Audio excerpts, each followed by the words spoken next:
નવો દિવસ, નવી શરૂઆત, નવી આશાઓ, નવા વિચારો લઈને તમારો ભાઈ નોકરીએ જવા માટે નીકળી ગયો છે. તો મિત્રો, સ્વાગત છે બધાનું એક નવા વ્લોગમાં.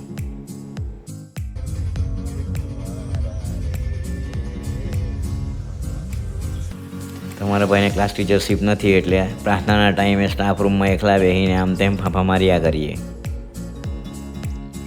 ત્યાર પછી રોજિંદા કામમાં જોડાયા અને જે કામ કરવા માટે આવીએ પોયરા ભણાવવાનું તે કર્યું. અને આજે પણ હાફ ડે હતો એટલે આજે પણ સ્કૂલથી જલ્દી નીકળી ગયા આપણે. આ જુઓ સ્કૂલ પરથી એમ વાદળોનો નજારો. સ્કૂલથી નીકળી આપણે એરું જવા માટે નીકળ્યા છે. એક બહુ મોટું પેમેન્ટ હતું જમા કરાવવાનું હતું. જોઈ લો કેટલું મોટું પેમેન્ટ છે. પૈસા તેમ ઢગલા મારેલા. ગાંધી ફાટક અને સર્જ સ્કૂલથી 50-60 મીટરના અંતર એકદમ નજીક સાંઈ અવતાર રેસિડેન્સીમાં પહેલા માળે 3 દુકાન, 3 નંબરની, 4 નંબર અને 5 નંબરની દુકાન ભાડે આપવાની છે. કોઈને પણ જોઈતી હોય તો કહેજો. દુકાનનું કામ પતાવીને આપણે પાછા ઘરે આવવા માટે નીકળી ગયા છે.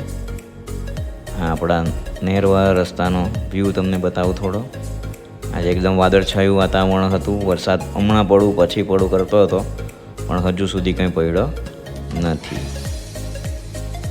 ત્યાર પછી આપણે પેલી 3 દુકાન જે બતાવીને એના કામ માટે ગળત જવા માટે નીકળ્યા. એ દુકાનમાં નવા તારા લગાવવાના છે. નવા ભાડવાતની આપણે શોધખોળ કરી રહ્યા છે. આપણી જ દુકાન છે બરાબર, એટલે જ્યાં ઇન્ટરેસ્ટ લઈને ભાડવાત શોધી આપજો. આપણો વેગામ નદીનો, અંબિકા નદીનો પુલ બહુ પૂરજોશમાં કામ ચાલતું છે ત્યાં રિપેરિંગનું. ઘરે આવીને આ લેપટોપમાં જાગ મગજમારી કરી. થોડું એને કંઈ આજે મેડિકલ ઇસ્યુ થઈ ગયેલા હતો એટલે ચાલુ નહીં થતું હતું. જાગ મેથામાં હેરાન ચાલુ કરી નાખ્યું. આપણી ચેનલના બધા વ્યૂઅર્સ માટે એક જોરદાર ઓફર લઈને આવ્યા છે. જે પણ આજે આ વેબસાઇટ પરથી યુટ્યુબ પ્રીમિયમ પરચેસ કરશે અને 1 મહિનાનું યુટ્યુબ પ્રીમિયમ ફક્ત 9 રૂપિયામાં પડશે. એમણે કૂપન કોડ YT50 યુઝ કરવાનું રહેશે. ચાલો ત્યારે ફરી મળીશું એક નવા વિડીયો સાથે.